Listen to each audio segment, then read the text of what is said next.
नमस्कार विद्यार्थी मित्र. आज एम-पी-एस-सी कंबाईन मेन्सचा जो पेपर झाला, त्याच्यामध्ये मॅथ्सचे सगळेच प्रश्न ऑलमोस्ट सोपे होते.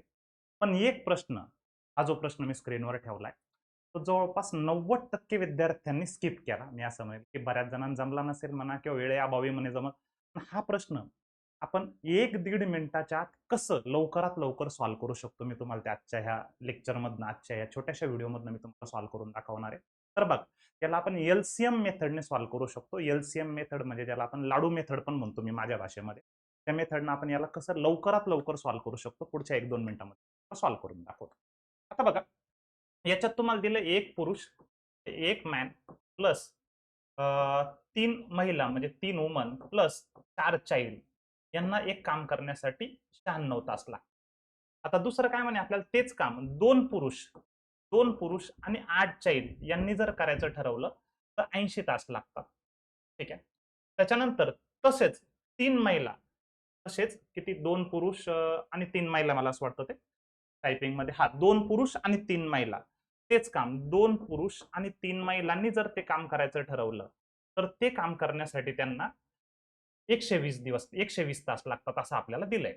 120 तास लागतात. तर आपल्याला विचारलं काय शेवटी, की 5 पुरुष आणि 12 मुले यांना किती तास लागतील? 5 पुरुष आणि 12 मुले यांना किती तास लागतील? आता हा प्रश्न एलसीएम मेथडने कसा इझिली सॉल्व्ह केला जाऊ शकतो ते बघा. आता याच्यात बघा, थोडंसं याच्यात बघा, 1 मॅन आणि 4 चाइल्ड आहे. याच्यात 2 मॅन आणि 8 चाइल्ड आहे. जर मी याला थोडंफार जर अशा पद्धतीनं कन्व्हर्ट करून घेण्याचा प्रयत्न केला, की रिपिटेशन यावेत म्हणजे प्रश्न थोडा सोपा होत असतो. तर 2 मॅन आणि 8 चाइल्डला जर 80 तास लागत असतील, तर मी याला असं म्हणू शकतो का, की यालाच ह्याच वाक्याला मी असं म्हणता येईल का मला, की 1 मॅन हाफ करतोय बरं का मी त्याला, 1 मॅन प्लस 4 चाइल्डला 160 तास लागतील. म्हणजे माणसं म्हणजे व्यक्ती जर हाफ केले तर टाइम डबल लागत असतो.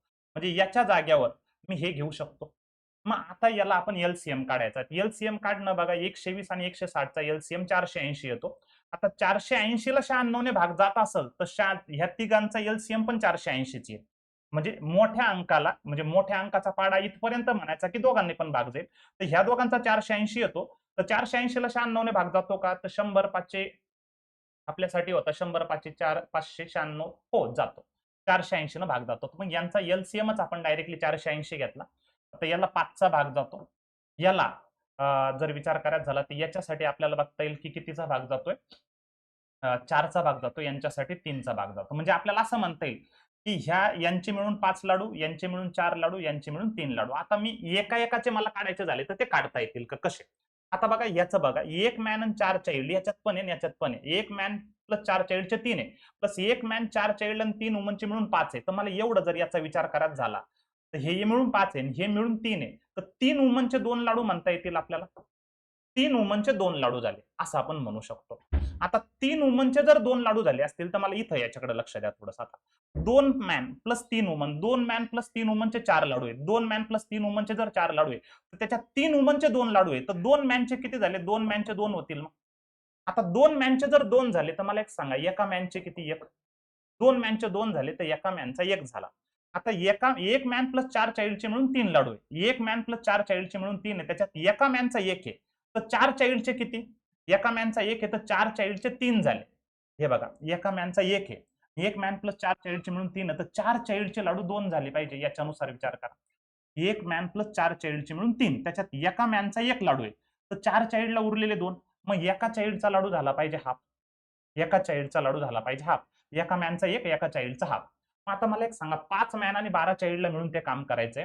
तर 5 मॅनचे किती लाडू होतील? 5 गुणिले 1 5 लाडू होतील. प्लस 12 चाइल्डचे किती लाडू होतील? 12 गुणिले हाफ. 12 गुणिले हाफ किती होतील? आपल्याला 6 लाडू होतील. मग हे 5 प्लस ते 6 म्हणजे यांचे मिळून लाडू झाले पाहिजे 11. आणि खायचे किती आहे? 480. खायचे किती? 480. मग टोटल किती दिवस लागले पाहिजे? तर 480 भागिले 11. भाग द्या. 11 चोक 44. 5 आले 4. 11 3 33. 7 आले 7. मग 43 7/11 हे तुमचं उत्तर आलं पाहिजे. 43 7/11. म्हणजे अवघड वाटणारा प्रश्न होता, पण सोपा होता. खूप सोपा होता. एकदा वाटल्यास थोडंसं रिपीट करतो एका मिनिटामध्ये पटापट कन्सेप्ट काय बघा. मी याला फक्त थोडंसं कन्व्हर्ट करून घेतलं. 2 man plus 8 चाइल्डचं 1 man plus 4 child याला 80चं डबल होईल. हे हाफ केलं म्हणून ते डबल होईल. मग आपण त्यांचे लाडू काढून घेतले 5 4 3 बरोबर आहे. आता एक मॅन 3 वुमन प्लस 4 चाइल्डचे म्हणून 5 होते आणि एक मॅन प्लस 4 चाइल्डचे म्हणून 3 होते. ह्या दोघांचे म्हणून 3 आहेत. तर मग यांचे 3 वुमनच्या वाट्याला आले 5. मग ते मी इथं ठेवलं. 3 वुमनच्या वाट्याला आले 2 सॉरी. ते इथं ठेवलं. 2 इथं ठेवले तर 2 मॅनचे किती झाले 4 झाले. 2 मॅनचे 4 तर एका मॅनचा 1. मग एका मॅनचा 1 असेल इथं 1 ठेवलं तर 4 चाइल्डचे 2 होतील. मग एका चाइल्डचा हाफ होईल. आपण इथं फक्त त्याला सॉल्ट ठेवलं. एका मॅनचा 1 एका चाइल्डचा हाफ. तर मग 12 चाइल्डचे झाले 6 लाडू, 5 मॅनचे झाले 5 लाडू, 5 आणि 6 11 लाडू. खायचे किती 480 किती दिवस लागले पाहिजे 43 7 बाय 11. म्हणजे अवघड वाटणारा प्रश्न होता, पण प्रॉपर मेथड जर माहिती असेल तर ह्या एलसीएम मेथडने आपण टाइम अँड वर्कचा ईच अँड एव्हरी क्वेश्चन व्यवस्थित चांगल्या पद्धतीने सॉल्व्ह करू शकतो. एवढं मी म्हणेन. अशाच चांगल्या चांगल्या व्हिडिओसाठी आपल्या ह्या चॅनलला सबस्क्राईब करून ठेवा. लवकरच आपण एमपीएससीचे अशा पद्धतीचे वेगवेगळ्या टॉपिकवरचे व्हिडिओ तुमच्यासाठी घेऊन येणार आहोत. त्यासाठी ह्या चॅनलला नक्की सबस्क्राईब करा. Thank you very much.